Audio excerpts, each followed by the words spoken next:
Welcome to Norse Code, the number one podcast for Minnesota Vikings. I'm your host producer. My name is James Pagashnik. Thank you guys so much for listening. And at the other end of the tin cannon string, we have our analyst and co-host. You know him from numerous blogs and podcasts around the internet, most notably from the Wide Left Substack. He is Mr. Useful Human, Arif Hassan. Arif, I'm not entirely sure that the center for the Jets makes it back on the bus. After as many low snaps as he had tonight, I think that one, it's probably about time. Yeah, that was, I'm not going to say it was a tough game to watch. It was actually a much less tough game to watch than I expected, if I'm being 100% honest. But like, boy, there's just a lot going on with that whole deal, which, by the way, the center is Josh Myers, previously center for Green Bay. I think I understand why they let him go. It feels like these Ohio State centers just like never work out, right? I mean, I can think of at least two. Yeah. If you play at Ohio State and you're a center, get your degree. Get something to fall back on. Update your LinkedIn. Update your LinkedIn. Find yourself a car dealership. Get yourself a real estate license. I will say that. So I was listening for a little bit in the car on the Sirius thing on in my car, and I got the Jets feed, which is always lovely. These guys are salty as hell. And there was an ad read there, and I don't mean to cast aspersions or speak badly of New Jersey, but the advertising campaign for Visit New Jersey is Be Wowed in Jersey or Be Wowed in New Jersey. And I just, other than the Lyft ride, were you wowed when you were in New Jersey last? I struggle to come up with any emotions I have about New Jersey, I guess. I actually get more reactions to New Jersey by watching YouTube videos of people who used to live there that casually describe their experience than I do from being in New Jersey, which I think says a lot, right? Because like I've got like family friends who live in New Jersey. I've visited New Jersey proper, not just gone there for a game, right? And it's like, okay, yeah, I get that you love pork rolls and or Taylor ham, whatever you call it, depending on where you are in New Jersey. And we are proud Taylor ham people on this podcast. I think we've said that before, actually. Yeah, yep. Yeah. We've come out strong. We've come out strong, and you know, like I can even believe that New Jersey pizza could be better than New York pizza. I could believe that, but it just feels like there's nothing. It's like they love strip malls, but that's not unique to any American state, right? I don't know, man. I wasn't wowed by New Jersey. I guess their beaches are better than people give them credit for. I guess it was probably ruined by Jersey Shore, but like that's a thing, I guess. I don't know. Yeah, I just enjoyed that was, it's right up there. If we're going to be saying something about this, let me say something about my own state. It's right up there with North Dakota's thing being legendary as far as advertising. There are technically legends in North Dakota. Now, most of the people who've crafted these legends have been genocided, but they were once a mascot for the university, so if that counts. Well, yeah, there certainly is that. And with that, welcome to this new episode of Norse Code. Hope you guys are all doing well. We are going to preview the Bears game. We've conducted an interview earlier today, so we'll be going to that. And then we have a really short mailbag. We put out a lot of content this week. It's a big ask to get through 3 episodes this week. So yeah, just a couple of mailbag questions here, and then we're off, and you can enjoy the rest of your non-Arif and James filled day. But before we do any of that, once again, thank you guys so much for listening to Norse Code. If you enjoy the show and would like to help us out financially, there's a couple different ways you can do that. You can go over to patreon.com/NorseCode for $3.50 a month, or a little less for the year subscription. You get access to the Discord, bonus episodes, all of that. So check it out over on Patreon. You can also go to paypal.me/NorseCode as well for a one-time donation, or you can go to norsecode.threadless.com for any number of wonderful pieces of Norse Code merchandise. The hoodies, the t-shirts, baby onesies, all of that over on Threadless. All right, let's go to an interview that Arif conducted earlier today. This is the second time we've had him on. He's a definite. He's a big. I don't know if he's necessarily been on more episodes than Justice, but I feel like it's getting close. This is Lorin Cox. If we had a wiki, we would know. So I was having a discussion in the Discord where they're trying to figure out where the corner thing started, and I went, I have literally every episode's show notes that we have notes for. I could easily figure this out with a Google search. I'm just not going to, because it's much more fun to watching people argue. So it's kind of in the same vein. He may have been on more episodes. We will see, maybe, if it ever gets made. This is Lorin Cox from Locked On Bears. And this is an interview that Arif conducted earlier today. I'm here with Cox Sports One himself, Lorin Cox from the Locked On Bears Network. From what I understand, you've come back from Zimbabwe or South Africa to investigate white genocide. Is that what's happening? Pretty close. The real genocide was my brain cells and all the alcohol that I had consumed while I was over there. But yes, it was Ghana, West Africa. Just flew in the other day. Oh, yeah, it's, obviously, according to you, all African countries are the same. So I understand West Africa, South Africa, pretty close. A lot closer than we are right now. So Wait. So what were you doing in Ghana? I actually hung out with some South Africans. So, it's the world is a much smaller place than you think. But no, just hanging out with some friends, some people. I got a buddy who is a pilot who used to fly. You're friends with Elon Musk? What? Yeah, gosh, does he have friends? I don't know. But I don't know, friends. I mean, Jordan Addison has him in his phone. Does that count? Yeah, of course. Something like that. But no, it was just living it up, taken a little break mid-season and enjoying some nice weather. Mid-season, that's crazy. Dope, man. Great. So we're going to talk about the Bears. Have you been able to watch the Bears despite going to Ghana? Okay, great. I should have asked that before I invited you onto the show. I was just like, hey, and you're like, hey, I'm in Africa. Can we not record today? And I was like, we never record on Tuesday. What do you? A couple hour layover at the Minneapolis airport. I was almost had you come stop by, but would have been a lot of background noise there. No, yeah, that's true. Dope, man. Glad to hear that you're alive and doing well. You still got the beard, right? Oh yeah. Great. Let's talk Bears. Okay, so Caleb Williams has looked pretty good the last 2 weeks, maybe 3. I don't know. My memory doesn't extend that far. The efficiency numbers are pretty high, and I don't know. I watched it, and I don't know. This feels like a very unsustainable spike in production. Prove me wrong. So I think what feels unsustainable is them pulling these wins out of their butts in the fourth quarter. But I'm not sure that Caleb Williams's individual production is the unsustainable part here.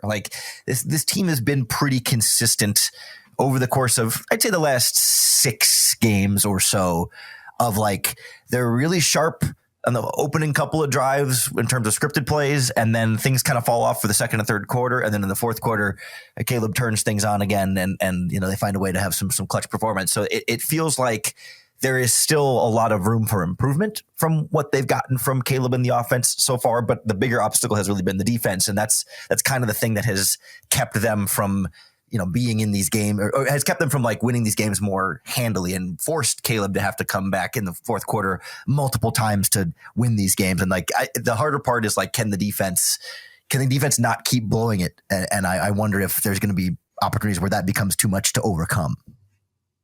So it's an explosive offense. We're familiar with that here. I believe leads the league in explosive rate or something like that. Yes.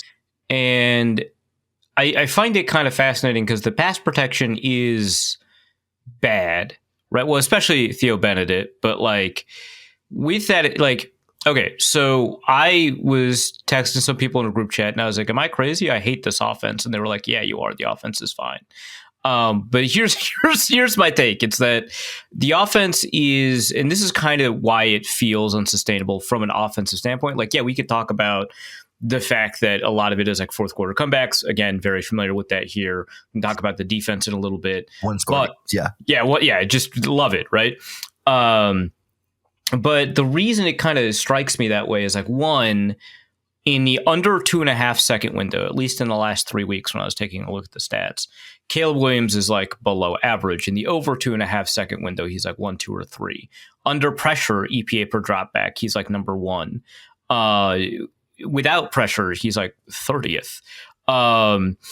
No, that's wrong. He's like 20th. But one of these numbers is 30th, and one of these is 20th. That's where I'm at. And when I'm looking at the plays, right, I'm seeing a bunch of guys that I thought were good players, right? Colston Loveland, DJ Moore, kind of, Rome Odunze for sure, not get open in kind of the first point of the progression. And that either invites pressure, as Caleb was looking for someone to get open, or it encourages just kind of just like waiting for, and it feels like there aren't any intermediate options. It's like deep, short, or scramble, and that feels like, and this is like a very, like I gave some numbers about things that I thought were unsustainable. But this is just kind of like vibes based. That element feels unsustainable. Am I missing something here?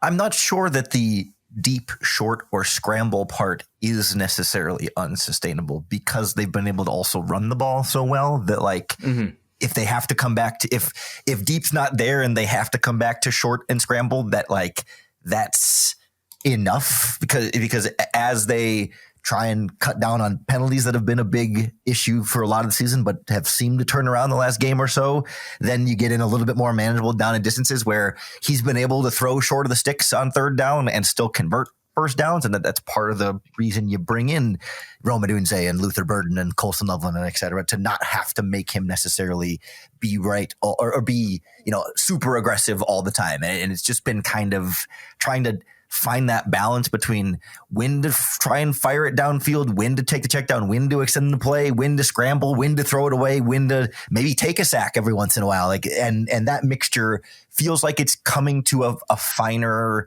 or a more refined decision-making point at this point. But that's obviously something that will fluctuate from week to week. And some games will be really sharp on that. And some games, you're going to miss some throws and take some sacks that you're not supposed to. All right. So because it's not producing the third down scenarios that are egregious. I mean, that's what it sounds like you're saying, right? Like the third downs to go are not that egregious, in part because of how good the running game is, which, like, I mean, if I'm being honest, I don't know why Monangai is so good. Like, I don't know why DeAndre Swift is, when they got him back, they were like, yeah, no, you should get this job back. But we'll get to the running backs in a second. But it sounds like the deal for you right now is that because the third downs aren't like 3rd and 7 consistently, because of how good the running game is, that there is some element of sustainability to the offense, even though it feels like it's hunting. Is that about right? Yeah, I mean, only insofar as like penalties have been kind of the part that makes that unsustainable, right? Like in theory, in theory, when they're not shooting themselves in the foot, then they've been able to make things that much more approachable. But I also think like it's not always big game hunting in terms of when you talk about deep, short, and then scramble, right? Like sometimes that's, your intermediate dig that may end up being 20 yards and quote unquote a deep attempt in the right. threshold, but not like we're taking bombs or we're throwing the check down. Like there's a lot more attack in the quote unquote deep middle of the field. That's not just uncorking it Jay Cutler style. We did have a listener chime in and say, hey, do you think McCarthy is just like a more athletic Rex Grossman? And that was just like such a disgusting, and I couldn't like actually refute it, so I just was disgusted and moved on. Speaking of former Bears quarterbacks to compare people, Rex was sneaky athletic back in his day. He was sneaky athletic, but now we're a little bit more woke and we can just call these guys athletic. Overtly athletic. Yes. Okay. So what would you kind of describe Caleb Williams's like trajectory, like in terms of if we're identifying traits like processing speed, accuracy, etc. What would you say his trajectory is from when he first joined the roster to where he is now? And how much of that would you ascribe to him being more comfortable in the offense and returning to his form at USC? How much you ascribe to like Ben Johnson being there? Like, where do you see his growth, and why is that growth kind of progressing the way it is? Yeah, so I think the biggest areas of growth have been in terms of avoiding negative plays. I mean, he's still getting sacked a couple of times a game, but you're not seeing him take bad sacks, and you're certainly seeing him avoiding sacks and avoiding, backfield tacklers at a league leading rate right now. And I think he's also getting I think we're seeing a lot more, I was gonna say like decisiveness, and not necessarily in terms of like going through a progression faster, because I don't think he's ever been like particularly slow in the progression, but it's more like if he's going to grip it and rip it, he'll pull the trigger. Or if he's going to get to the check down, he's going to pull the trigger. If he's going to scramble, he's going to but like not waiting until the last possible second to make that decision. I think we're seeing some real progress in that regard that I think was holding him back, early in his career. I think we still need to see him. He's still trying to find the balance of like trying to be Superman and make the big play all the time, and kind of knowing, hey, like he's scrambling outside the pocket and he's got Rome Odunze running deep, but he could just take off for the 5 yards to get a first down on 3rd and 5, even though, the deep touchdown throw could be there if he just stops and uncorks it to Odunze. And it's like, well, do you take the shot here, or do you just take the first down and live to fight another day? And kind of knowing when to go for the big play and when to just take what's in front of you. And I think he's doing a better job of taking what's in front of him, but sometimes he'll still try and push it a little bit too much and trying to kind of, you don't want to like handcuff him too much and say, hey, don't go be a hero, but you don't want him to be the hero too much, and just sort of fine tuning that. And then I think also sometimes he's still inaccurate on throws where the decision making is good, but the ball placement is wrong. And that's kind of where his turnover worthy throws have come when he's had them. They haven't been a ton this season, but when he's had them, it's more like he put it slightly behind the receiver who had a defender trailing in coverage, as opposed to like, oh, that was a bad decision. Why did you attempt to throw to that receiver? It was, oh no, you just put it in the wrong spot. And that's why a DB got a hand on it. How do you think he's been against the blitz? I mean, it's always a relevant question for the Vikings. Yeah, I think it depends on the blitz. So, and so it's hard to capture in a lot of like, the quick PFF or True Media stats of like blitz versus not blitz, because I think when you send the house at him, he's really good at saying, oh crap, here's 7 guys, I got to get rid of it and go now. But if you're blitzing 5 and someone comes free up the B gap because, there's miscommunication or something, I think that's where he struggled a little bit more. Like he's got a certain confidence that against a 4, maybe 5-man rush, he can make a guy miss and extend a play out of the pocket. And to his credit, I mean, a lot of times he's right, but sometimes he's a little bit too confident in that. And that's where I think he runs into some trouble against the blitz. But from like a pure, like, we're going to come after you and send the horses, he's pretty good at recognizing it quickly and getting rid of the ball quickly, or knowing where to go with the ball and trying to, not try and do too much in those moments. One of the things that Ben Johnson was praised for in Detroit, and these are obviously extremely different looking offenses, but one of the things that he was praised for in Detroit was providing optionality to Jared Goff. And that includes, in response to blitzes, having, outlets for pressure, which feels like really basic, but like a lot of offenses right now in the NFL don't have them. The Eagles don't have them. Minnesota mostly doesn't have them. Is that something that they have in Chicago? There's like we got like hot routes and stuff like that break off in response to blitzes. And is that something that has kind of helped Caleb when he has had the ability to kind of identify the blitz, or is that not an element within this offense?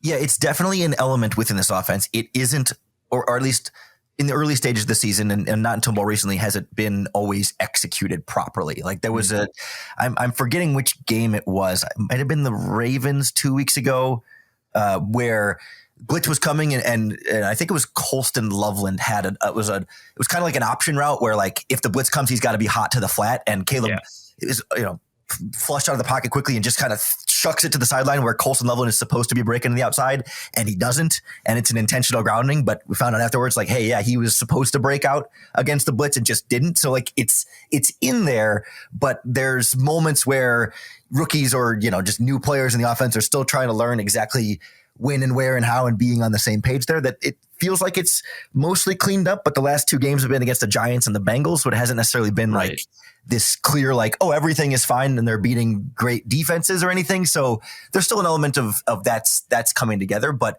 it's a lot better than I think he had last season, which is good. That we're recording this on what I just saw was Shane Waldron Liberation Day, the annual anniversary of the Bears getting some freedom from that last season. So it's definitely a significant progress from where they were. That's incredible. Okay, so kind of given this, right, that the offense has optionality against the blitz, that Caleb seems to be kind of on the right page, as it were, when those options are available, but also has some difficulties when the blitz presents communication problems.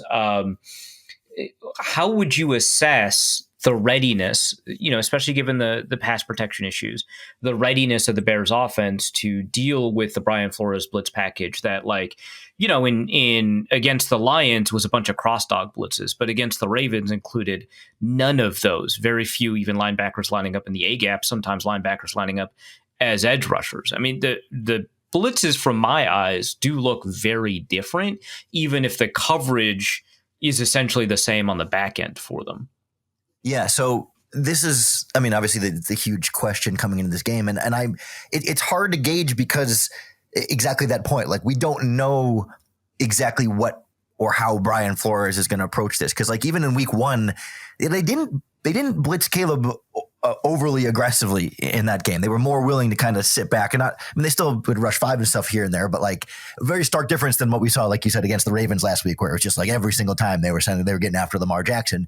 But we've seen now, like in the last couple of weeks, Caleb Williams has gotten his legs a lot more involved in this offense, and his rushing threat. He's always been a rushing threat, but he's always been trying to like keep the ball in his hands and look for the downfield throw and try and make the big play. And he's now been more willing to just say, hey, I'll take the free yards in front of me and move the chains here. And so does that then prompt Brian Flores to blitz him more like he blitzed Lamar Jackson to try and keep him in the pocket a little bit more? Or does he say, no, this worked well enough in week 1. We don't have to get over the top aggressive here. So then it's a little bit hard for me to like judge how prepared the Bears are going to be, because I'm not exactly sure what the strategy is going to be. But I do think it's going to be a real test of the progress this offensive line has made, because I think the pass protection has been a lot better in the last couple of weeks, especially the interior of the offensive line has settled down tremendously to where, the left tackle is still a real question mark and concern, but the Bears feel pretty good about the other 4 generally, that they're not perfect, but like they're giving you passable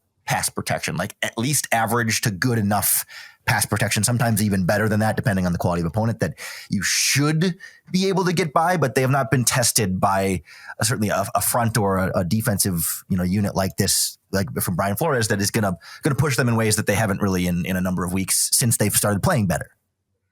Why are Caleb Williams' EPA numbers so bad against Las Vegas? They just stuck out. Like, I genuinely don't remember this game. What happened?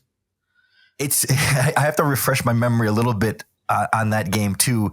I know they absolutely could not run the ball in that game, and they were slamming it into a brick wall every time. So, and they had a bunch of penalties, so they were in a lot of really long down and distance situations.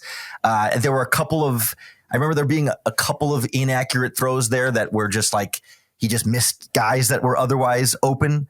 But it was a lot of just sort of like constipation in the offense. I know Max Crosby had like 3 batted passes in that game, and he was just getting up and sending them back. So it was a weird mixture of things not working very well, and the Bears still trying to figure a lot out. Okay. Great. Well, so you mentioned the offensive line. We'll talk about that in a second. I did want to get to the running backs. I mentioned that I just like Monangai more than Swift. Am I dumb? Is that wrong? No, I think the fan base likes Monangai more than Swift. I think there's a certain element of like, as good as Monangai has been, he is still a 7th round rookie. Like I don't know that Ben Johnson I mean, he fully trusted him enough to make him the starter for the one game that DeAndre Swift had to sit out. So like there's a certain trust level there, but maybe not we can run the entire offense and use him in every way type of game or type of trust in him. But like he can do enough that they can rely on him. But also I think there's just sort of the politics of the NFL where it's like, hey, we're paying DeAndre Swift a lot of money and there's an established relationship there and they like each other. So they're not just going to like bench him, even if Monangai is quote unquote, the better player. And certainly Swift is the bigger home run threat. Like Monangai doesn't quite have the breakaway speed. Yeah. And so you feel like Swift offers you a little bit more as a receiver out of the backfield. And you feel like the ceiling is a little bit higher for the explosive plays, but like your down to down handoff runs, Monangai is going to get you the harder fought yards. And you feel like he's a little bit more reliable there, but they're becoming an extremely, extremely, extremely poor man's version of like Jahmyr Gibbs and David Montgomery. Yeah, if only the Bears had someone like David Montgomery, man. Can you imagine? Sorry. So when DeAndre Swift is in, it feels like kind of regardless of what the play design is, he kind of wants to bounce it to the outside, whereas Monangai will fall. And so you're just going to get more inside runs with Monangai in. Is that okay? So you did just agree with what the characterization of Swift.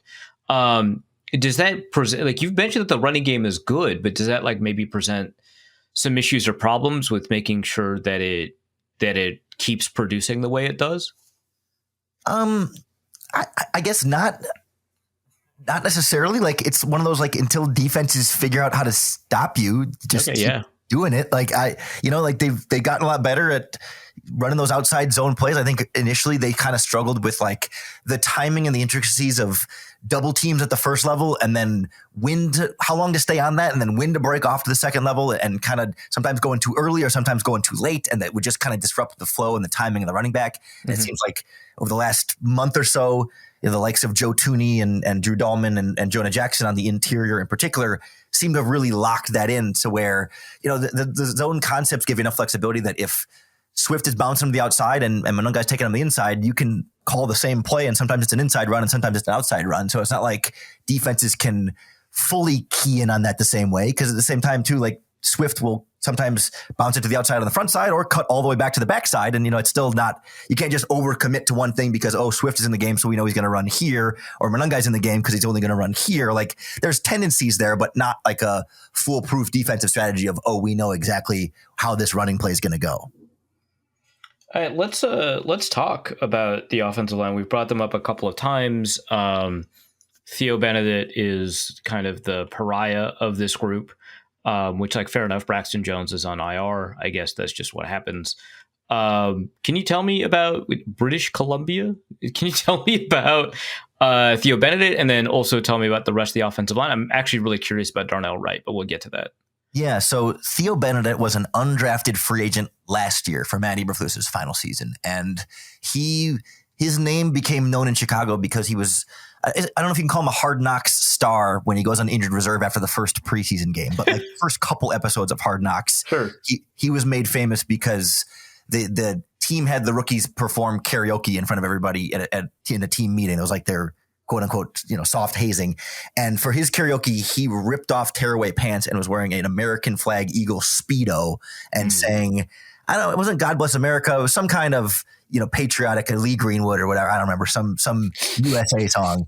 And, of course, so like that was very much like the viral moment of Bears on Hard Knocks. And then the very first preseason game, he gets hurt on a field goal blocking and is out for the year. So like, okay, put him on the shelf, see what happens next year. And then come into training camp this year. He's fourth in the left tackle battle between Braxton Jones and then second round pick Ozzie Trapillo. And then last year, third round pick Karan Amagaji. Like three of those guys are competing to start. They have a battle. Eventually Braxton Jones wins, but then, Ozzie Trapillo goes back to right tackle because it wasn't really fitting at left tackle, and Karan Amagaji sucks. So then Theo Benedict is back in the mix. And then all of a sudden, Braxton Jones is struggling and they keep raving about Theo Benedict. They make the switch at the bye week and Benedict's been the starter ever since. He's not good, but he's not horrible. Like I don't know that he's the worst starting left tackle in the NFL, but I would say probably below average starting caliber player. But like for an undrafted free agent who was on IR all of his rookie season, like sure, you'll take that. And it's not like every play you're worried that he's going to completely crap the bed, but you know that whoever's rushing against him is going to get theirs, and you got to sort of help that out with slides and extra blockers and help there. But it hasn't been bad enough to like derail what the Bears want to do on offense. Okay. One thing that when I was looking at the PFF grades, I noticed he has pretty poor pass blocking grades, Theo Benedict, but catastrophically poor true pass set pass blocking grades. Wait, did you ever? You were like a liaison with PFF for a little bit, right? I worked there for 7 years and was grading games for most of those. Yeah, so you have a little bit of PFF experience. What can you explain the difference between true pass set and just kind of generalized grade? Yeah, so generalized grade would include like every single passing play that he is pass blocking on, whether he's one-on-one with the pass rusher or, getting a double team from a tight end or the guard, or whether he's standing there blocking nobody because they blitzed the other side and he's got nothing to do. A true pass set is a play where there is essentially like nothing extra going on that would help the offensive line. So like there's no rollout or play action that might make the job easier there. I believe I'm a little bit fuzzy on the specifics. I believe it does not. It also takes out plays where a tight end stays in to chip or block. Like it's not purely just one-on-one pass rushing reps for the offensive tackle, but it's essentially, or offensive lineman, but it's essentially trying to isolate only the plays where they got an actual job to do and there's nothing else about the play call or play design that's making their responsibility easier. Okay. So you've mentioned that because Theo Benedict hasn't been the worst offensive tackle in the league, it hasn't meaningfully impacted the way that they run their offense. And while I think that that's probably true from like, the amount of play action and how deep they drop and stuff like that. Like I think that they're still running 5-step drops with hitches. They're still running deep routes. I would say it's impacted. It just hasn't derailed it, right? I think they build in some help for that side, and that's an impact. But it's not right. Like and what they want to do. Yes. And so so that was like my next. It's like there seems to be a lot of chipping for Theo Benedict, and for some reason, it's the wide receivers that are doing. Have you noticed that? Yeah. Ben Johnson likes to go into empty too and like have a running back over there at receiver. Like, yeah, I mean, I think there's a lot of different ways he likes to get that done. And it's not going to be just your standard, hey, your tight end is in line there and that's where he's going to help. But I mean, I think when you say it's a lot of wide receivers, like it's more than a lot of other offenses, but it's not like it's happening every drive. It's just sometimes they can kind of come in and give a little bump as they're working across the middle of the field on a drag route, or whether they're a check down option to that side. But it's not like wide receivers are staying in to pass block like tight ends all the time. Right. Okay. Well, let's talk a little bit. Wait, no, I did want to know about Darnell Wright actually. I think I haven't actually looked at his numbers. I think they're good. My intuition is that the numbers are good for Darnell Wright. When I watch him, I kind of don't understand it, right? Like I get that he's like huge, right? That helps a lot. And I get that he has figured out how to take advantage of his length, and that helps a lot. But I just feel like he's missing plays all the time and he's very slow. And I don't think that there's a charting problem. I think that it is accurate that the numbers are good, but he feels like he should be bad and he's good. Is that fair? I mean, I don't think he's slow. I mean, he's big, but I think maybe my eyes are tricking me because he's enormous. Yeah, like I think he's enormous, and so he definitely isn't. I mean, he's not fast, but it's not like he's plodding and slow, like not like the Zach Banner of the years past, where they're just like this person who can't move. Like he's sneaky athletic for his size. Like it's not Penei Sewell where you're like, holy crap, that person should not be able to move that fast. But like he's fluid enough. Like you're not seeing him really struggle with like speed off the edge. Like, oh man, the fastest rushers are just turning the corner on him before you can get there. In large part because he's strong and has great length, so he just doesn't let them get to the corner, even if they are, faster than him. He'll just push them down and around the bottom of the pocket.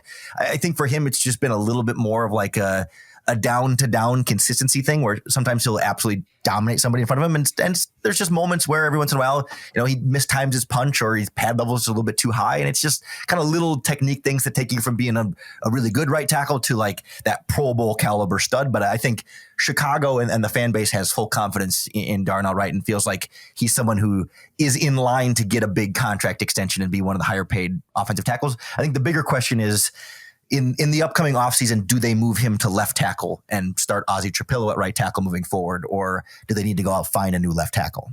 What do you think? I think they're going to move Darnell Wright to left tackle. They've left the door open for that in the past, and Ozzie Trapillo, for some reason, could not figure out the left tackle side. And so if you just use a second-round pick on a guy who seems to be able to only play a right tackle, and you feel like Darnell Wright could play some left tackle, like I think they want to get their best five, and that's probably best five on the field, and that's probably their pathway to do it. And honestly, he should be fine, but I'm always a little bit weary about like taking something that's working and moving it somewhere else to where you're not sure if it's going to work.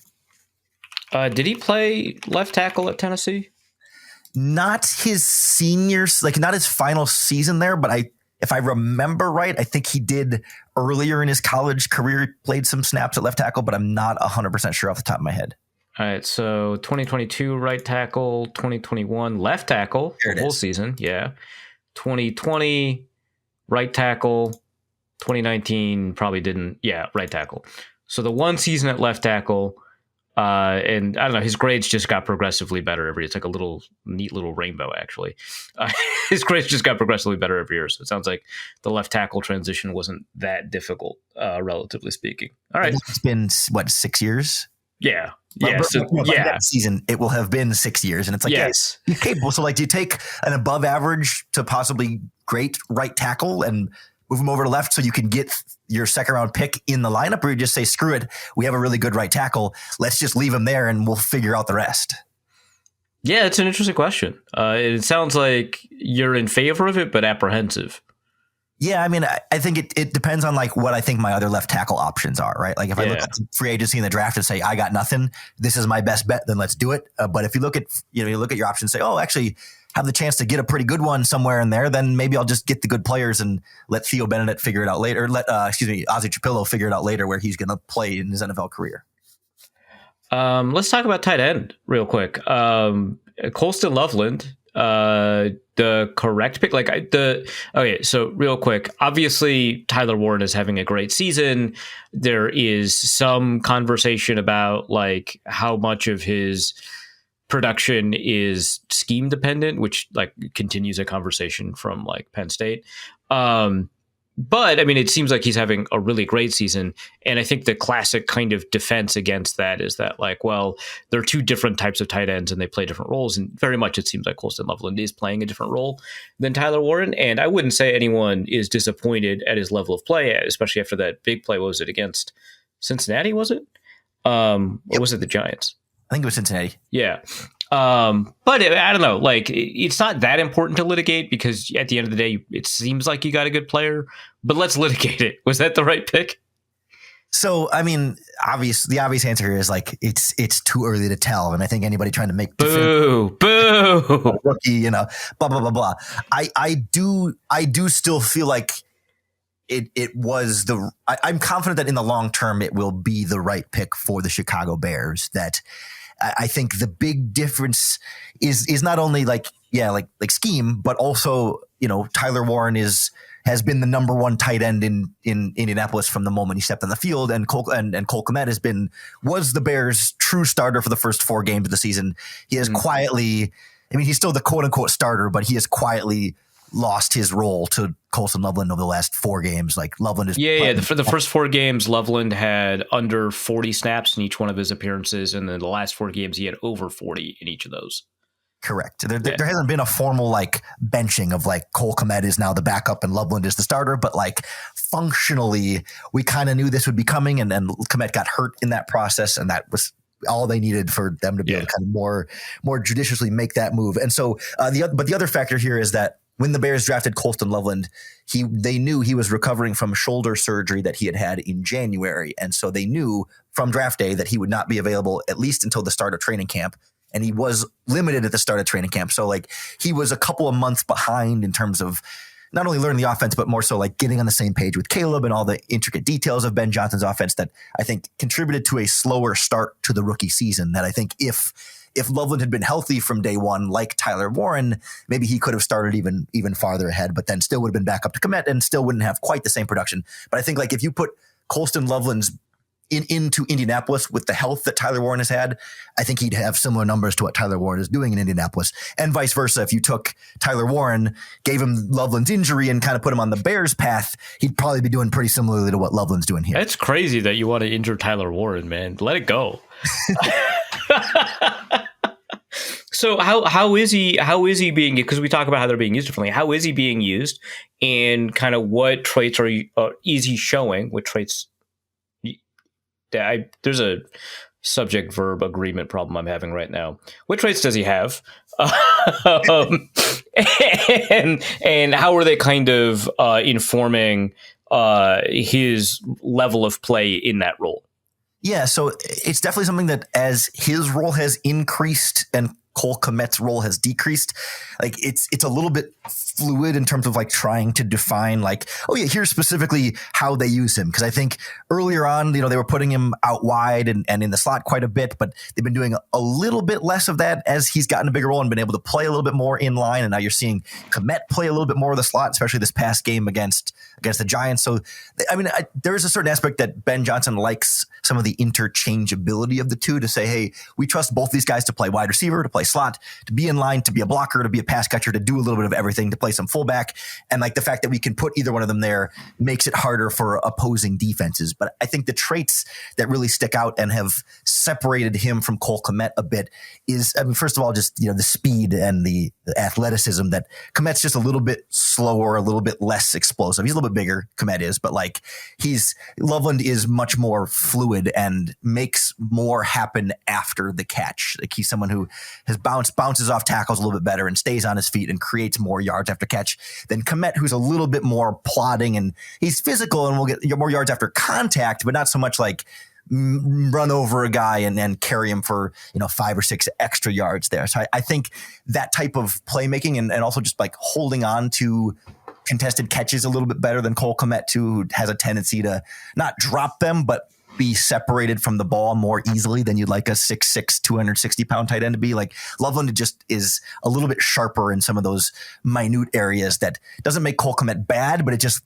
leaves you wanting a little bit more that Loveland then provides. So how long have the Bears been looking for a tight? Martellus Bennett? Is that the last tight end? I mean, Cole Kmet has been fine, but I think the initial Cole Kmet experience was a little bit rough. But like, how long have the Bears been looking for a tight end, and it feels like they got one?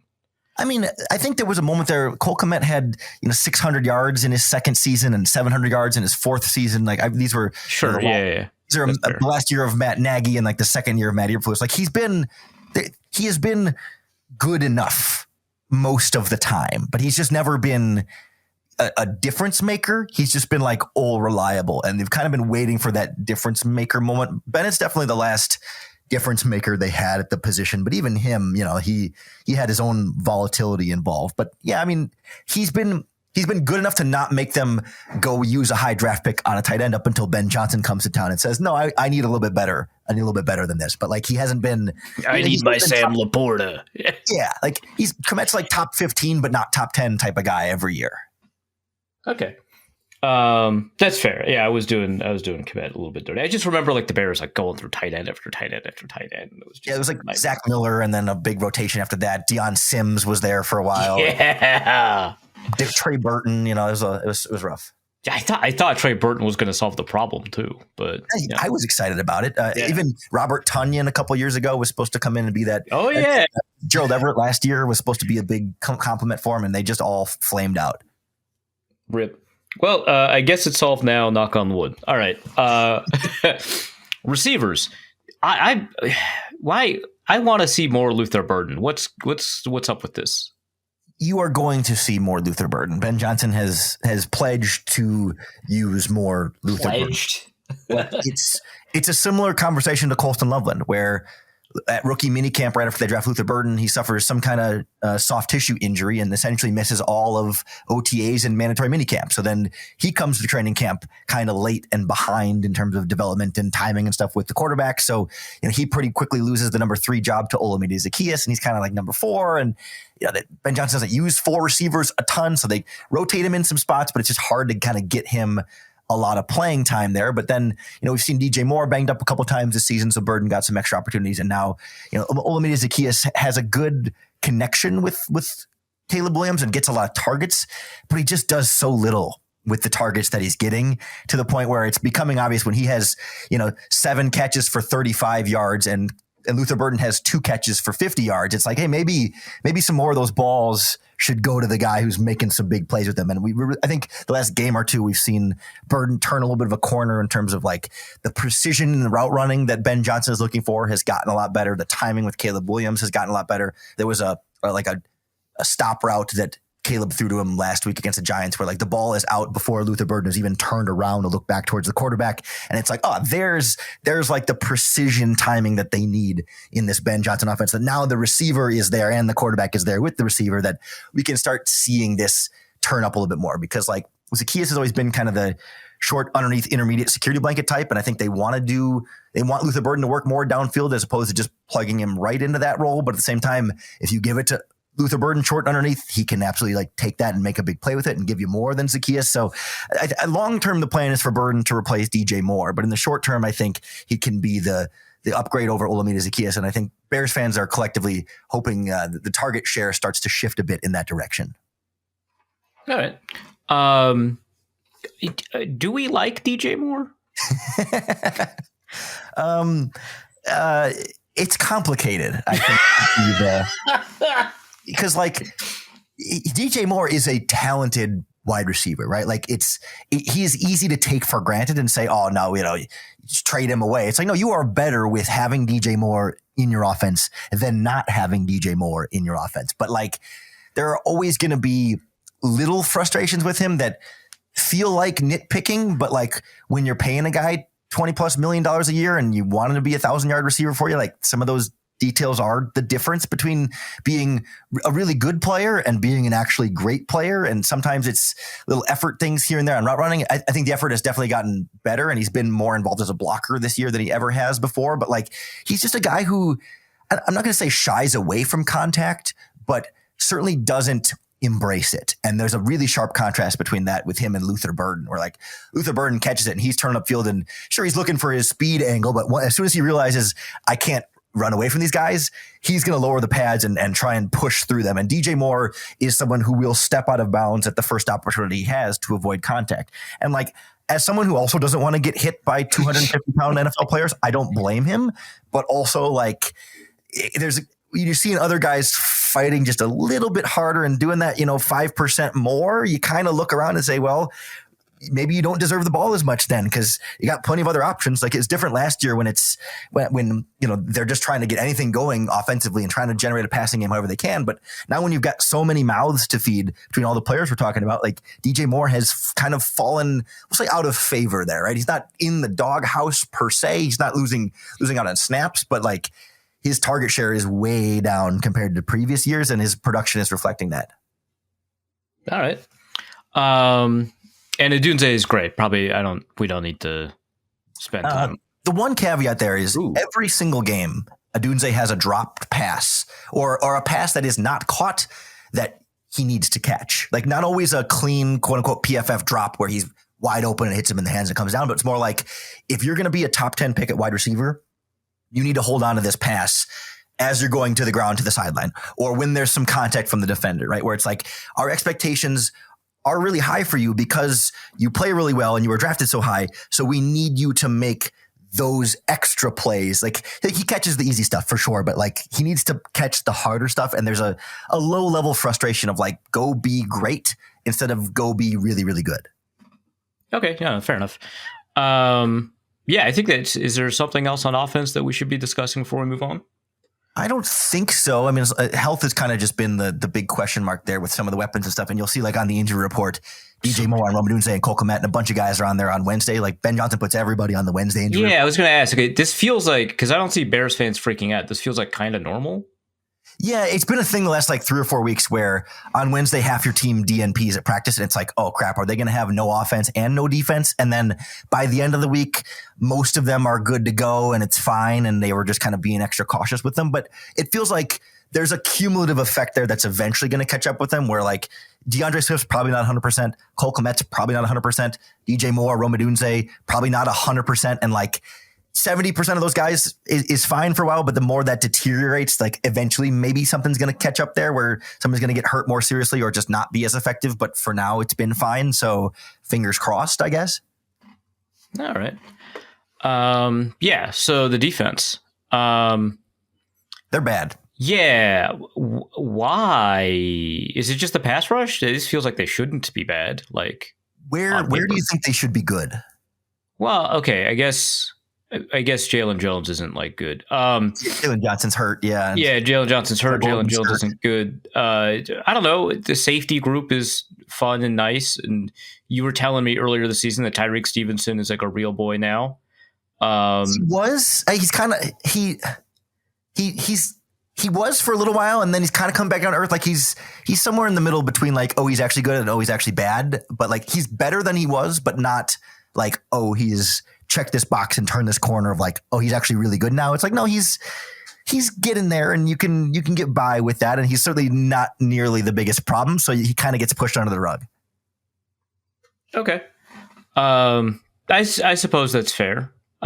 So let's talk about the secondary then, right? So I know that the pass rush is an issue. We'll talk about that in a second, but like what is happening at the secondary level to continue this kind of repeated problem you've mentioned of like blowing games, making games closer than they need to be, etc.? Yeah, I mean, I do think it largely starts with the pass rush there, where like you give any quarterback a bunch of time to throw.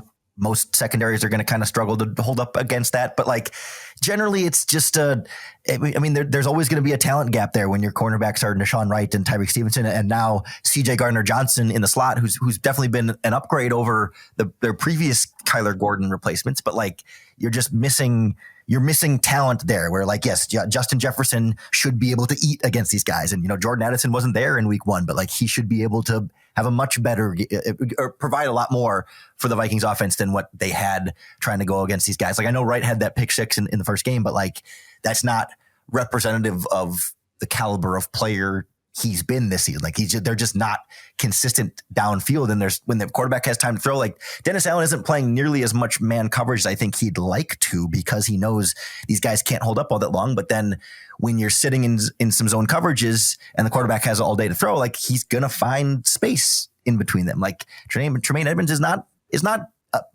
amazing. Like he's not bad, but he's not stellar. And TJ Edwards is a little bit slow. So like there's space in the middle of the field. And, sometimes Kevin Byard makes a wrong read here or there and Brisker makes mistakes. Like these guys are there's a lot of like, just not quite good enough where it's not the like coverage bust where, oh my God, he's wide open and why is no one covering him? Like every once in a while, but more so it's just like, oh yeah, there's some separation there against Nashawn Wright, or oh, there's some separation there against Tyreek Stevenson. No, it's a catch. Like, yeah, they just can't find a way to get off the field in some of these situations. Okay, that's not wonderful. Nope. Did signing eternal pest CJ Gardner-Johnson help, or Simone Biles' his husband? Did either of those do anything? Simone Biles' husband has been here for a couple of years, and he's not very good.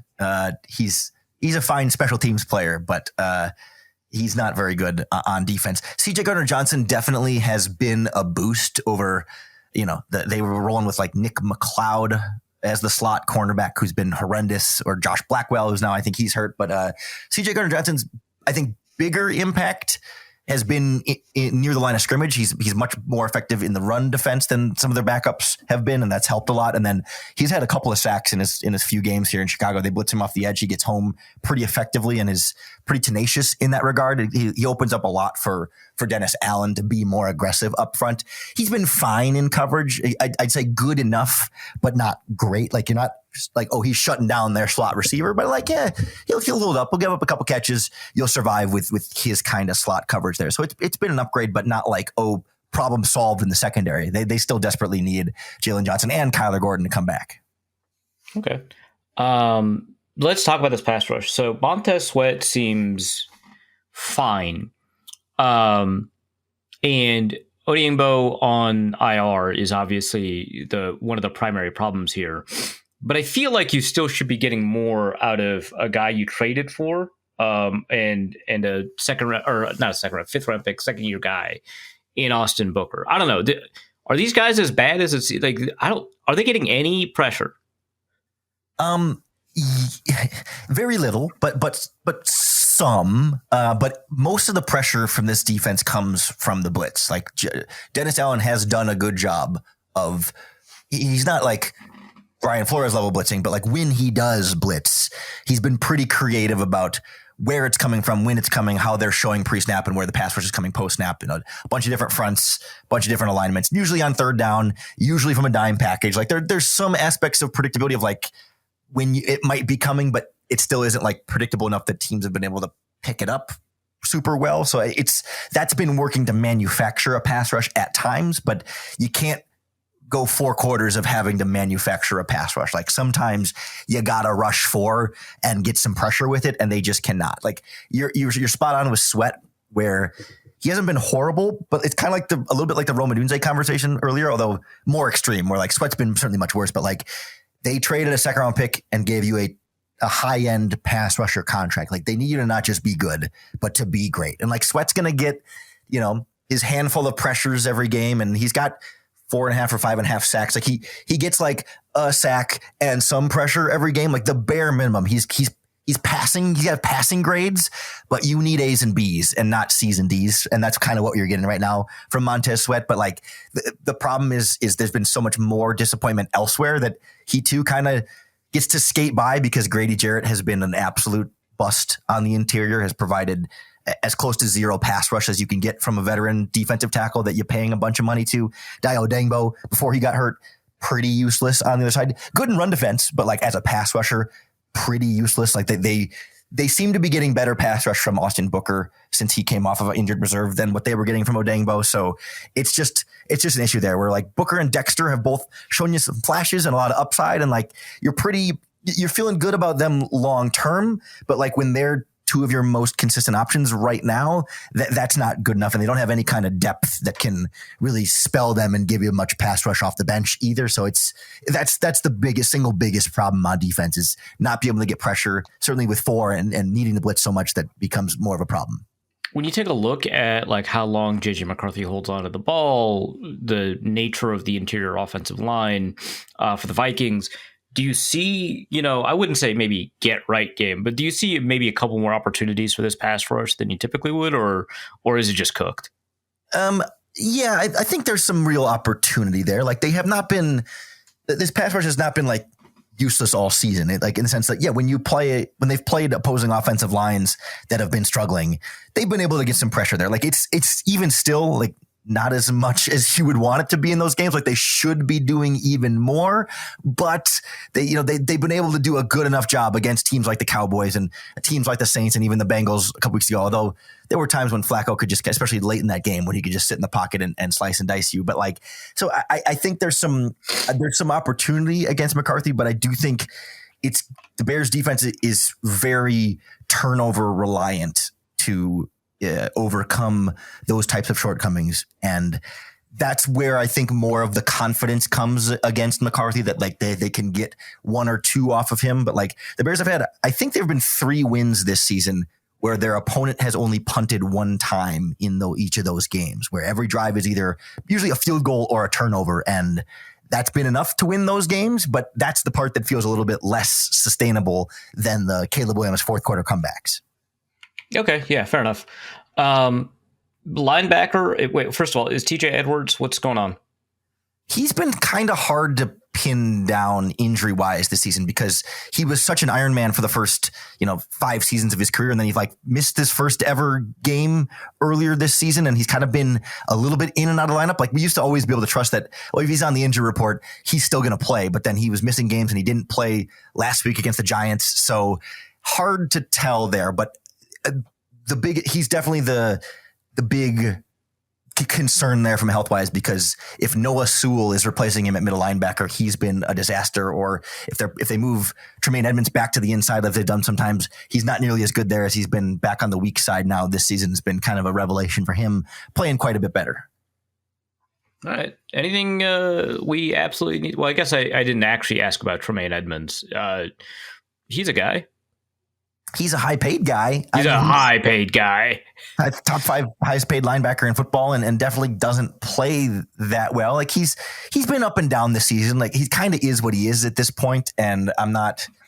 I don't get my hopes up for more. He's been able to play closer to the line of scrimmage more as a weak side player, and he's been more effective like as a blitzer and kind of free roaming a little bit closer up there, as opposed to like trying to play the deep middle all the time. Asks a lot from him from like a reading the quarterback and an instinct standpoint that he doesn't always have there. But like from the weak side, he can kind of just use his speed to make up for when he has to come from the backside of a play. So it's been a better fit for him, but he hasn't played well enough to keep me from making him a cap casualty this offseason when he's due another $18 million next season. Oh, Jesus. Okay.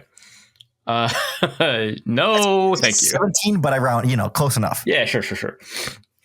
Special teams. Troy Taylor, still not a weapon. Cairo Santos, pretty good. Hot seat. Okay, fair enough. Scott Daly, pretty good. No, there's been a lot of conversation about kickoff return and how drastic the differences between the teams are in terms of their capability there. The Vikings, for example, really bad at it. How are the Bears at kickoff and kickoff return? Also very bad at it. Fantastic. So this would be a good game. Love to hear that. Love to have opposing starting field positions at each other's respective 20s.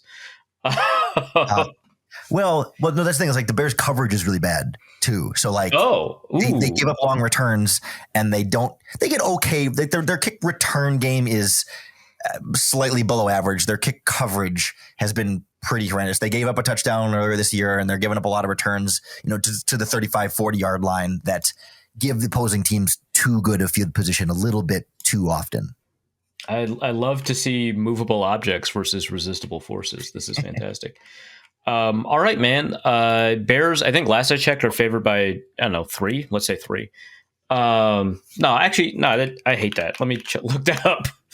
I'll say while you're looking that up, like we're having real conversations in Chicago about whether to move on from Cairo Santos and turn to Jake Moody full time. So that's kind of where we stand right now. All right. Okay. That's sure. 2.5. No conversations about Will Reichert yet. So that's a better place to be. Vikings favored by 2.5. Okay. That doesn't seem right at all. Am I reading this wrong? No, that's how it's been. I started at Vikings by 3, and I think it's moved to 2.5. Yeah, that's interesting. Oh, they're at home. And again, like these are pretty equivalent teams, but like you check the vibe of both fan bases, drastically different. I understand like the Bears have won a bunch of close games and they've won in unsustainable ways, and the Vikings have lost some close games. I don't know. It feels weird. Anyway, now that I've poisoned the well in terms of how this prediction should go. And you guys don't know anything about winning in unsustainable ways, so I know it's like a foreign concept for Vikings fans. So I realize it's tough for you to understand where we're coming from here. But no, like to me, this game and the spread is more about, to me, like the Vikings are a huge wild card right now. Like what type of JJ McCarthy performance are we going to get? Are we going to get fourth quarter against the Bears or first 3 quarters against the Bears? Are we going to get, McCarthy against the Lions or McCarthy against the Ravens?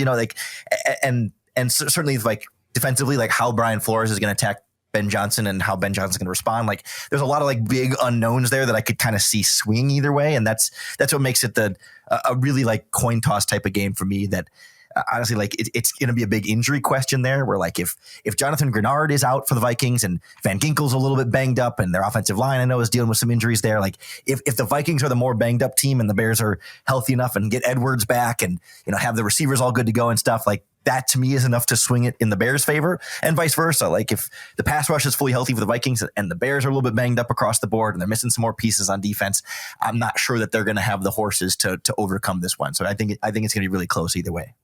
Fair enough, but like you got to pick a winner. Yeah, I continue, despite the Bears winning these games, like they were down 10 to the Giants in the fourth quarter last week. Like they still have to prove to me that they can beat the Minnesota Vikings after losing to them in week 1. So I still lean Vikings here. If I'm putting money on it, gun to my head kind of thing, I would go Vikings. I just trust that a little bit more after having watched them just beat the Lions that the Bears didn't stand a chance against. But again, I could really see either team really crapping the bed and making it too easy on the opponent. All right. We got Bears hater and Elon Musk friend, Lorin Cox, on the show. Thanks so much for coming on, man. What do you got to plug? Well, I was going to say, I just talked to Luke Braun yesterday from Locked On Vikings, and he told me to ask you about your favorite types of poetry. So I wanted to see. I heard you like sonnets quite a bit, is what I was told. So I wanted to pass that message along for him. Continued acts of racism from Luke Braun and now Lorin Cox. Good to hear this. I can't believe you plugged that, or you said that in the plug section. So now you don't get to plug your stuff. Thanks for coming on. Of course, happy to do it. All right, let's go to the mailbag. And the first question. Before that, I just asked Sumer Brain, which guest has appeared on the most episodes of the podcast Norse Code? Okay, no, they don't know. The answer, Ted Glover, somehow. One episode back in 2014. 2013? Who's to say? Let's go to our mailbag, and the first question is from Thor, with an E, who asks, not sure why JJ gets more blame. 46 passes and 13 runs, the deepest depth of target in the league. Is there any evidence that Kevin O'Connell is doing anything to help JJ? Or to win despite having a struggling quarterback? Kevin O'Connell controls a lot of what JJ does, not the other way around. Yes, he's struggling, but give him some easy plays. The problem seems to be the coach, who is allergic to running the ball, especially on 3rd and 4th, and thinks that quick pass plays are for suckers. You have zero concerns about KOC's stubbornness? How? So what was interesting about this is that this person, Thor with an E, Thor? Sorry, I don't know how to pronounce that. That's on me. That's not on you. It was very clear that this was a mid-episode react because he sent like a follow-up question. It was just a lot, which James has condensed, right? But like it was just like 2 questions, clearly in the middle of listening to the episode, very passionate listening to my explanation of my issues with JJ McCarthy, which my understanding, by the way, so I've talked about JT O'Sullivan providing really good feedback on, former NFL quarterback, somebody who's really involved in coaching, who does a really good job communicating all of these elements.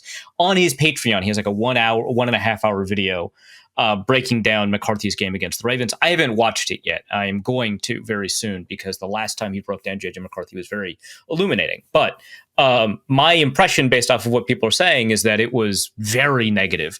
And the thing is, if you've watched other JT, and so right now I'm kind of deferring to another authority to kind of help my point here, but if you watch other JT O'Sullivan videos, you'll understand that he is extremely critical of play callers and offensive coordinators for the positions that they put quarterbacks in.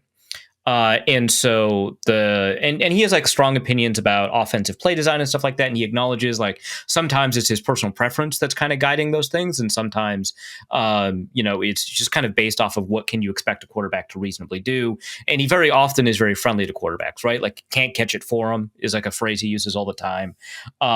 He talks about kind of, he's like, this isn't wide receiver school. And then he breaks down like wide receiver, like route running mechanics to kind of get you a better understanding of what the quarterback is looking for. It's really excellent stuff and very contextually grounded. And if he's having a lot of problems with JJ McCarthy over these past 2 games, I think there's something here about a guy who is more than willing to be critical of offensive coordinators, including offensive coordinators that he likes a lot, that he generally thinks do a good job in individual games when they don't, perform up to the standard that he expects of them. He does a really good job of kind of breaking down what he's looking for, why he expects that, right? And so he has been critical of the Eagles offense for not providing outlets for pressure. We talked about that a little bit with Lorin Cox just now.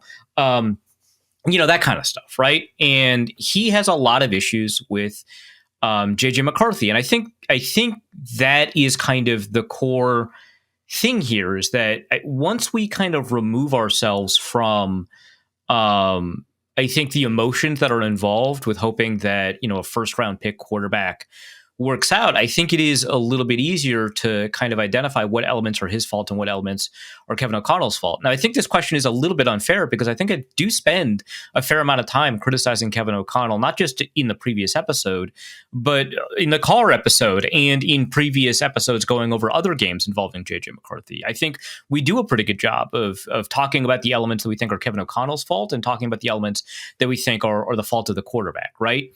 And so while I think that there is a lot of pitfalls with following national media that are kind of divorced from the context of covering the team day to day, we just had this problem when we were talking about, the quote unquote soft benching for JJ McCarthy, which no one in local media seemed to think that had contact with the team, I should say, seemed to think was a realistic element of what had been going on, versus national media, which seemed pretty confident that there was a soft benching, right? There are pitfalls here, but I think that there are some advantages too, in that they're kind of removed from some of the biases that inform these conversations, right? Like people who do breakdown film for a living have all independently kind of come to these conclusions that McCarthy is creating a lot of these problems himself. So I actually checked in. So Ben Solak wrote a piece that checked in on all of the second-year quarterbacks. And in the JJ McCarthy section, he said, I don't have enough information here. And so I DM'd him and I called him a coward, right? Obviously. And yeah. And so, I asked for his feedback, and obviously, like, he's giving me feedback and he didn't publish it. So I'm not going to,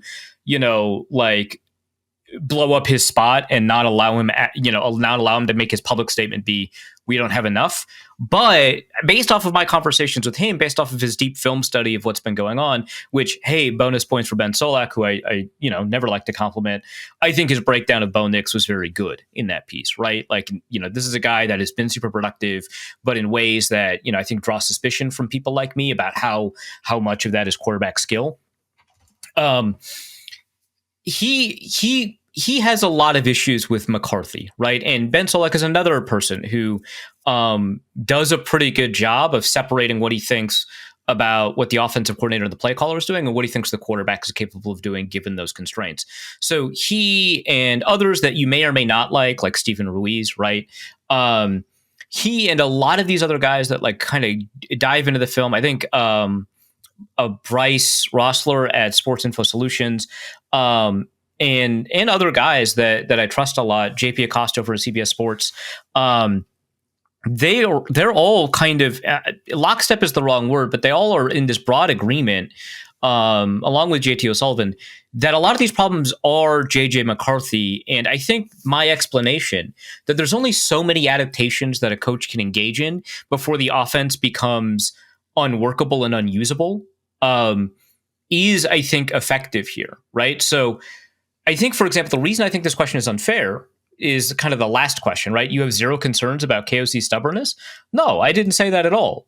We said in the car and in the follow-up episode that Kevin O'Connell absolutely should be running the ball way more, especially given how much more efficient it is. And I've mentioned before that I think telling offensive coordinators to run the ball more is not all that useful, even when the offense is more efficient running the ball, because and I did actually a little bit of work on this with John DeFilippo, who never ran the ball when Zimmer wanted him to. There was a Patriots game, right, where they barely ran the ball in the second half. And so I did an analysis of, and they were better at running the ball than they were throwing the ball in the first half. So I did an analysis of what happens in games where teams run the ball really well in the first half? Do they continue to run the ball better than they pass the ball in the second half? And generally speaking, the answer is no. It tends to regress to the team's season-long average, even against a good or bad run defense opponent. Like, that's usually what happens.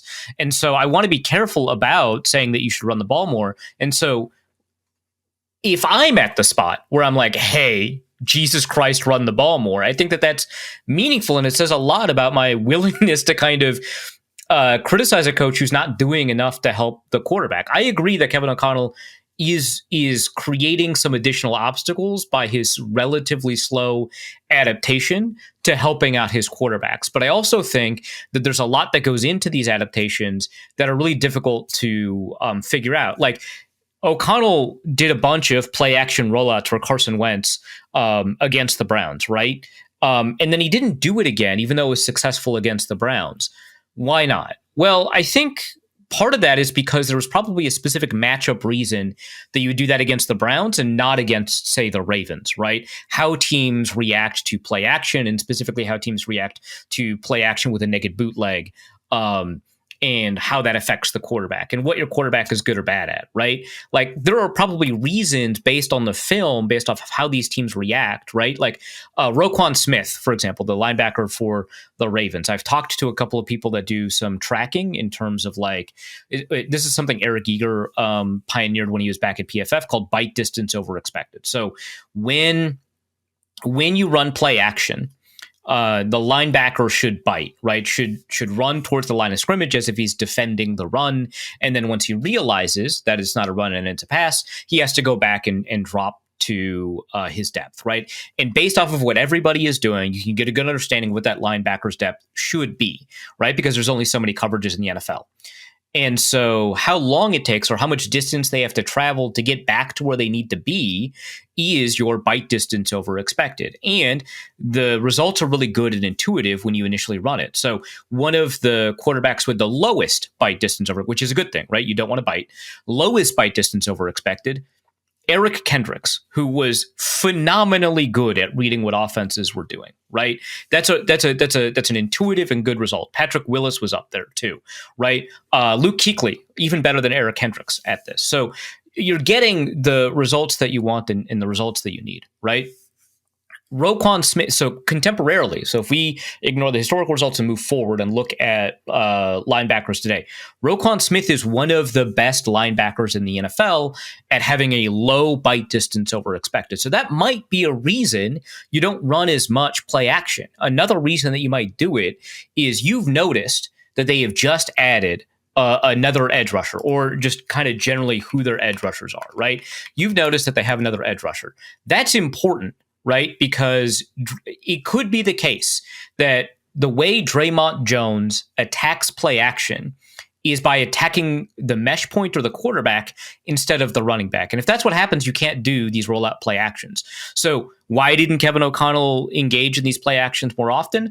I would say the likely reason is because he doesn't seem to like that anymore and he should explore it more often. But I am open to the explanation that maybe in the next couple of games, like I think they absolutely should have done it against the Chargers, but in the next couple of games, that wasn't where they wanted to live because of their opponent, right? So there are other elements here that are important to understand, and that some adaptations he is engaging in that we're not talking about very often. So some of the things that you bring up, Thor, deepest depth of target in the league, why do we think that that's Kevin O'Connell's fault? I think primarily we talk about it like it's Kevin O'Connell's responsibility because he ran deep throwing offenses with Kirk Cousins and Sam Darnold and Joshua Dobbs, and in a sense, Nick Mullins, right? Like, I would argue Nick Mullins would throw deeper, or would attempt to throw deeper. He doesn't actually have the arm for it. Would attempt to throw deeper than the play design typically would want you based off of what was happening with the progression, right?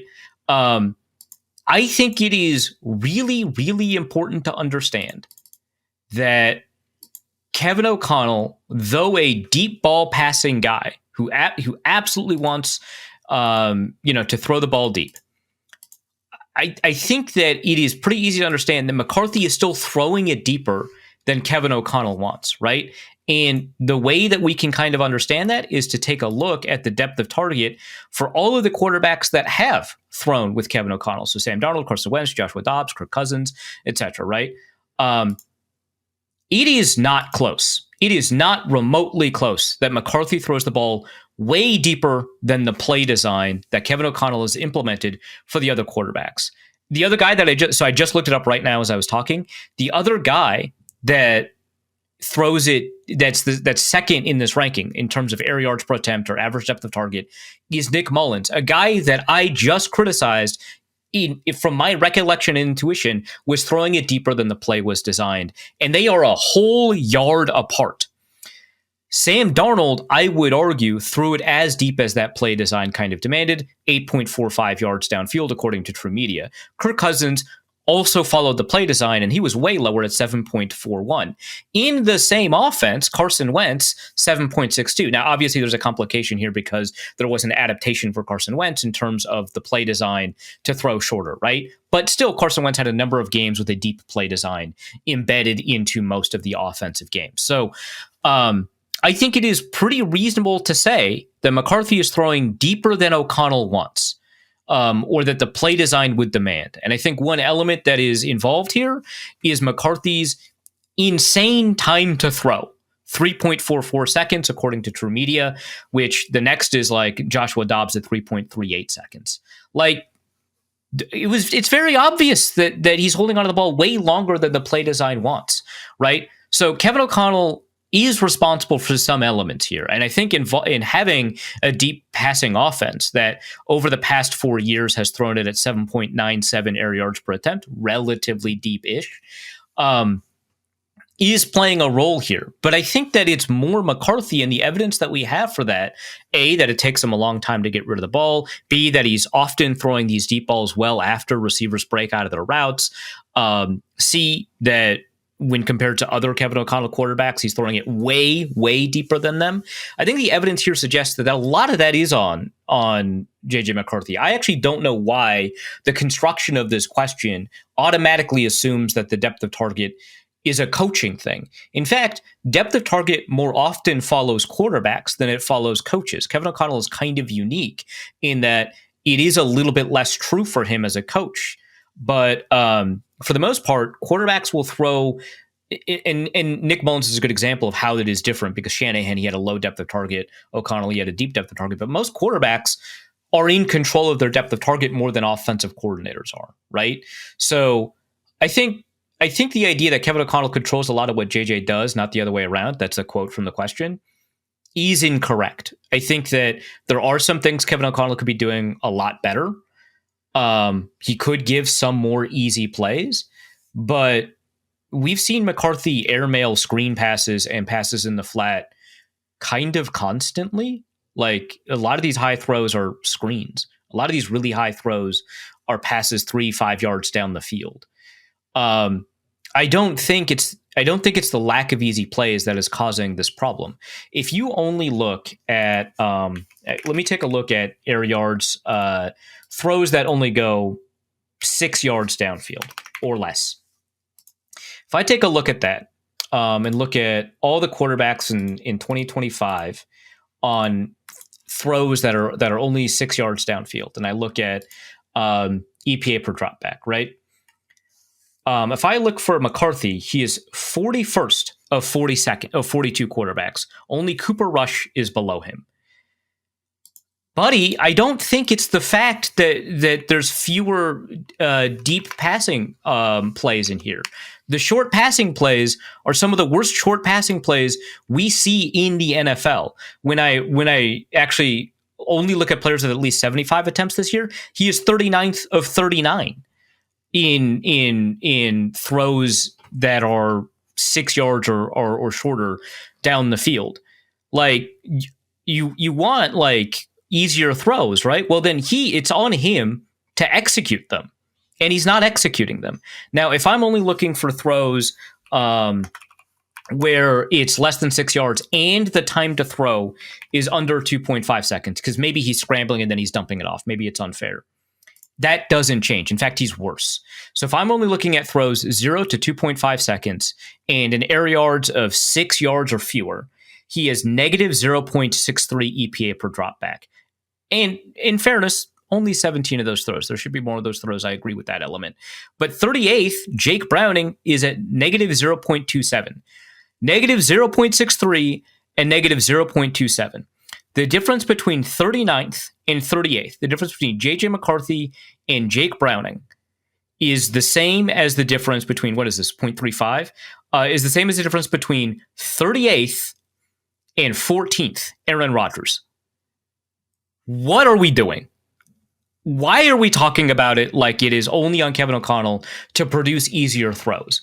Because McCarthy's not hitting the easier throws. In fact, there's only one area of the field where McCarthy is doing actually a pretty reasonably good job at hitting players in stride and relatively accurately. That's the intermediate range. And there he ranks 21st of 39, but 0.37, right? So he should be throwing at the 10 to 19 yard distance a lot more often than he does, but he opts for the deep throw when he shouldn't. A lot of these deep throws he's throwing to double covered receivers. Kevin O'Connell might be calling a play that has a deep shot or 2 deep shots in it, right? But McCarthy is the one triggering. He is the one that decides, hey, that double coverage, I love that. And I'm going to throw that. And hey, man, if you're like peak Brett Favre, right? If you're Patrick Mahomes, right?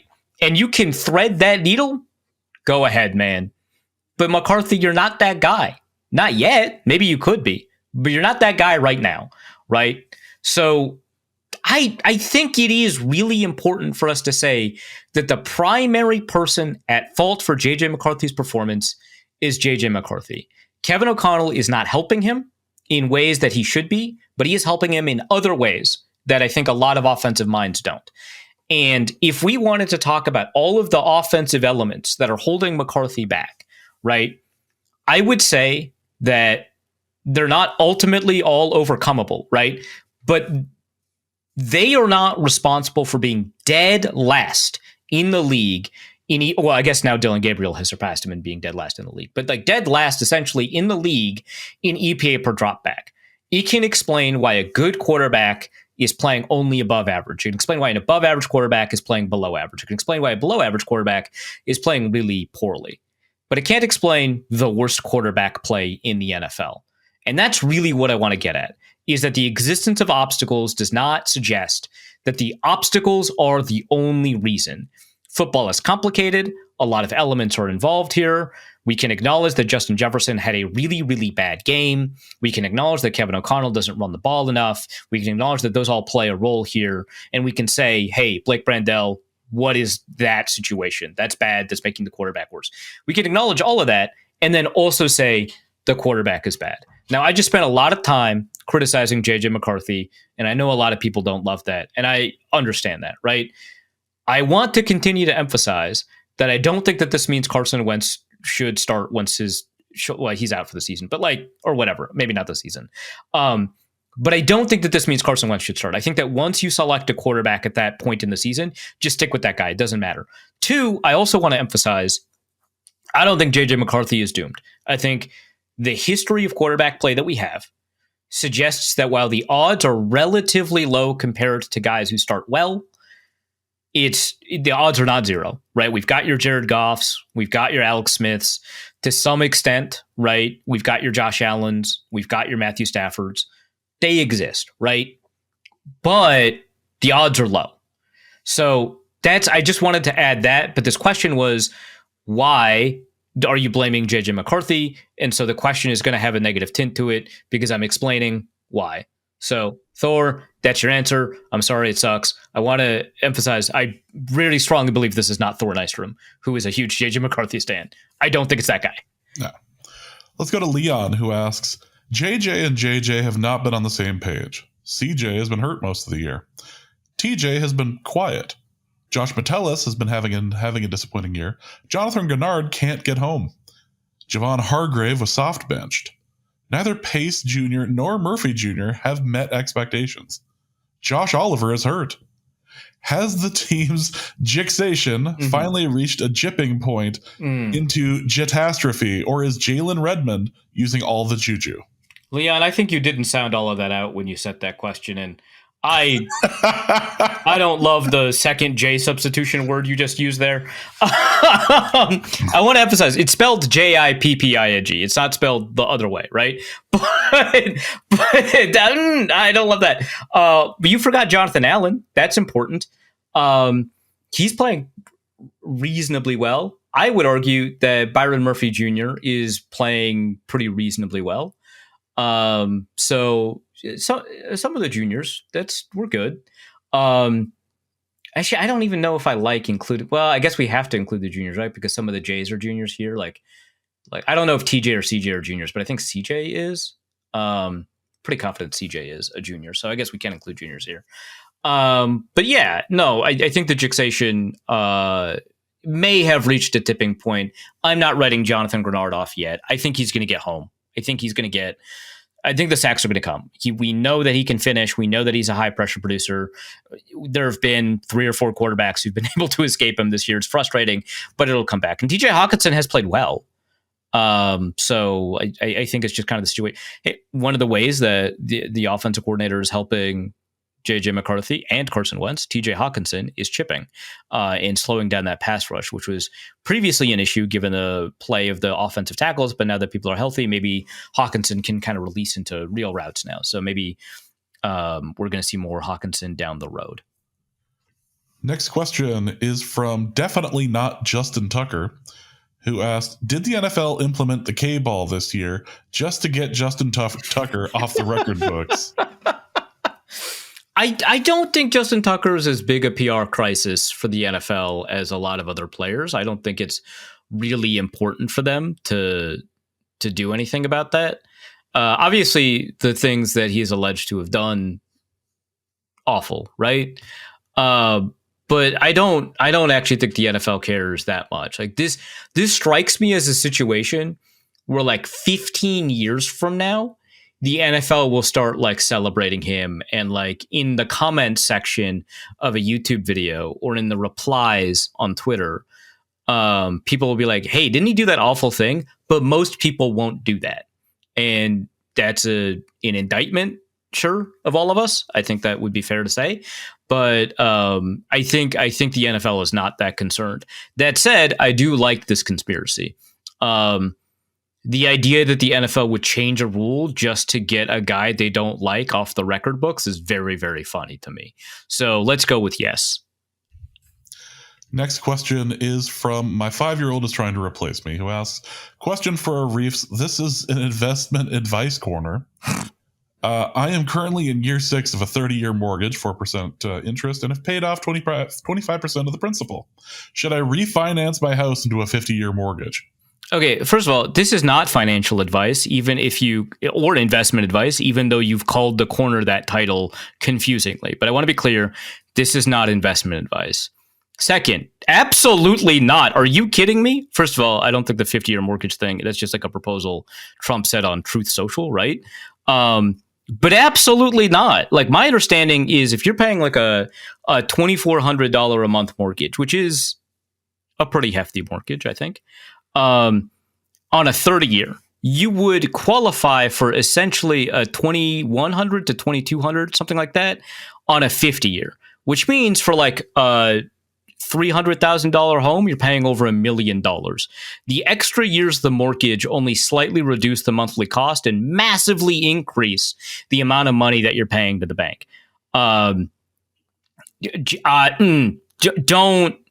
Don't like, there's a huge difference between a 15-year and a 30-year mortgage in terms of monthly payment. So that's might be why it might seem like a 50-year might help. But no, don't do that. don't do that. So bad, man. No, the way that you reduce the monthly cost of mortgage is probably not by adding new mortgage properties that increase the income that go to banks.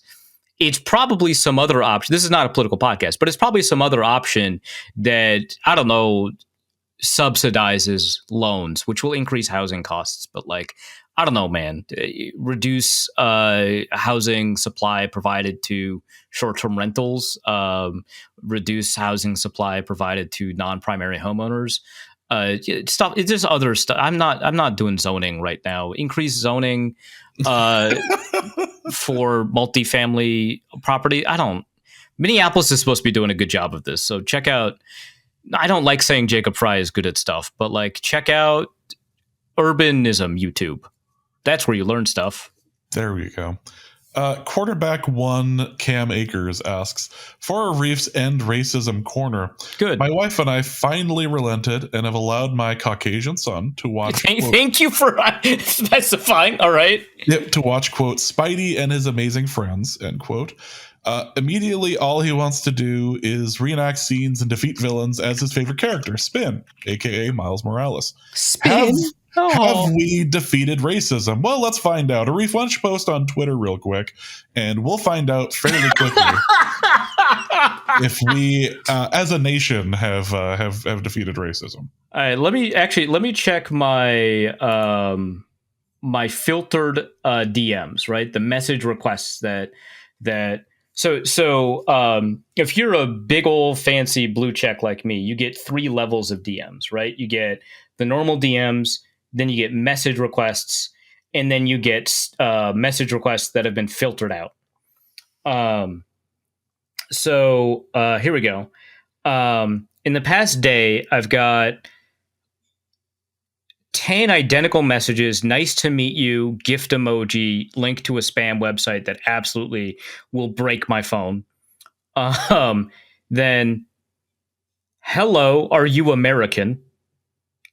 That sounds like that's probably the thing, right? I mean, it sounds like it's racist, but it might just be a bot. Right. That one's tough, bot? right? Certainly possible. Have you seen Mecha Hitler?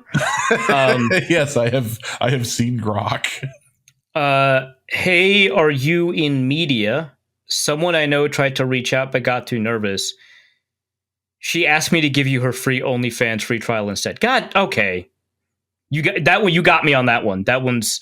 I did click through. So, that's a word I can't say on a podcast. Here's one that shouldn't have been filtered at all, right? I'm an NFL editor at blank. I'm not going to give them free promo until I figure out what this is. I'm an NFL editor at blank. We are a new age. I wouldn't have used that. Sports news app that covers news in just 60 words. That's not me. Bye. What? Hey, nice to meet you. Gift emoji. Another word I can't say. That's a death threat. I don't think we've solved racism, but continue watching Spidey and His Amazing Friends. I assume that this is not a show that's going to run into like a problematic cancellation. But you know, this is as always a conditional endorsement until they screw it up. But for now, we love Spin. Is that what he's called in the show, or is that just what your kid calls him? I think either answer is adorable, actually. Yeah. Let's go to Ricardo to end this episode. It says, good day, sirs. While addressing my last email regarding an even older email, Mr. Hassan entered a non-football query into Sumerbrain. Mm-hmm. My question is this: what will be the non-football question Norse code enters, which inadvertently leads to the system becoming self-aware and thus accelerating the end of days? Follow-up: given what the likely first targets of a self-aware AI would be, say a certain national capital, what Patreon level does one have to subscribe to in order for Norse code to enter said query? Hold on. I'm gonna ask ChatGPT about the because we asked Sumerbrain, but we didn't ask ChatGPT. Sumerbrain uses ChatGPT 4, so that's important. But I asked which guest has appeared on the most episodes of the podcast Norse Code. So the original ChatGPT, when you're not logged in, gave me the fast answer, not the thinking answer, and it wasn't very good because it said that Justice has only appeared 4 times, which that's impossible. No way. Yeah, that's no. Oh my God, they're trying to listen to the episodes? What in the world? They're like, hey, we're listening to the episodes to see who said when Arif or James has said most frequent guest. I don't know. Don't do that. No, there's some evil baby witch stuff that's going to come out of this. I think this is what does it. I think asking them to listen to the podcast. Oh no! Oh god! Oh, why are you checking Scrib.com? What worldradiohistory.com? What is happening? The end times are near. Everyone to your bunkers. Arif Googled Google. It's all over. It's still going. I asked it to use the deepest querying. So we might be burning a tree by asking this question. Okay, so it's episode descriptions now that they're looking for. They've narrowed it down to Justice Mosqueda, Jeremy Reisman, or Joe McAtee, who I love, but is like our Rams guest. He's not like, and I don't think we had him on the most recent Rams one. So that's a weird one to choose. They didn't pick Lorin? Oh, no, there's Lorin here. I'm looking at the thought process here. The phrase Norse Code's least valuable player for the fourth year in a row suggests Justice has been on the show frequently. Wow. That's a screenshot to send to him. I can find at least 12 distinct Norse Code episodes with him as a guest spanning from the early Arif and Dusty era up through the current Arif and James run. That's creepy. I don't like that. Yeah. I don't like that you know that. But they skipped from episode 168 to episode 401. So it's clearly more than 12 times that Justice has been on. Then we got Jeremy Reisman and Lorin Cox. So the division rivals, that makes sense. Lorin in 5, Jeremy in 8. This is not official. Thank you. Repeated references to Justice as Norse Code's long-running least valuable players, almost certainly the guest who has appeared on the most Norse Code episodes. Anyway, I think making it listen to us is probably what happened. Yeah. So it didn't, no Patreon level. We just did it. Yeah. So enjoy the end times. Bring a towel. And with that, that's going to be the end of this episode of Norse Code. Hope you have enjoyed it. We'll be back next week to discuss what happened against the Bears. Reef, what do you have to plug? Yeah, so no new written articles on Wide Left, I think, since the last time. I don't know if this includes the thing that Matt Fries ended up writing. I think I previewed it because it hadn't been published yet. It has now been published. The Minnesota Vikings displayed their telltale hearts against the Ravens, as you can figure out what his little gimmick is, which I love little gimmicks. Don't mistake me calling it a little gimmick as some kind of insult. I love bits, right? You can probably tell what his gimmick is about the way to talk about the false starts, but it is genuinely a good exploration as to the multiple ways that offenses use cadence and counts in order to snap the ball in a way that gets the defense off guard, and how one can induce false starts or produce false starts with the way that with the way that the operation works out. It's a really good deep dive into all of that. So I strongly recommend that. Other than that, 60-Minute Drill had a really good episode on Trump. We just got some praise for that in the Norse Code Discord and in a separate Discord that I'm in that just has a football channel for some reason. So I guess people are listening there too. But that one was a ton of fun to record, about the 6 times Trump tried to buy an NFL team. That's the deal. Oh, also I'm on Viking Squad Show, which James loves to listen to. What? Look, I didn't start off our call with a discussion on the audio mixing of that show at all. No, absolutely not. And your deep admiration for the dynamic and fresh take on audio mixing that we have. Yeah. It is a unique take on sound mixing, on levels, on adjusting levels, adjusting mic volumes for you, for both you and Luke. I am intrigued to see where you can possibly go from here, because you guys are breaking new ground as far as I'm concerned. But that is going to be the end of this episode. We'll be back next week. So for Reef, my name is James. Thank you guys so much for listening. And please remember that you never want to go double Ngakwe. And we'll be back next week. Norse Code is the largest and only division of Norse Code LLC. You can find Norse Code on the Daily Norseman, SB Nation's Vikings blog at dailynorseman.com. You can also find it on iTunes, Apple Podcasts, Stitcher, Spotify, Google Play, and wherever fine podcasts are aggregated. Our Vikings blogger extraordinaire and generally useful human is Reef Hassan of... and he can be found on Twitter at ArifasonNFL. I am your producer and host, and my name is James Pagashnik. You can find me at the show's official Twitter feed at norsecodepodcast or at my personal account at BigMono. If you'd like to donate a few bucks to the show, you can do so in a couple of different ways. You can go to patreon.com/norsecode and donate there. For $3.50 a month, you get bonus material and more. You can also go to paypal.me/norsecode for a one-time donation, or you can go to norsecode.threadless.com and pick up some Norse Code merch. Any questions or comments that cannot fit in a tweet can be sent to norsecodepodcast@gmail.com. On behalf of the Norse Code staff, we thank you so much for listening. Our formula is this. All things are possible through the power of Ben DiNucci.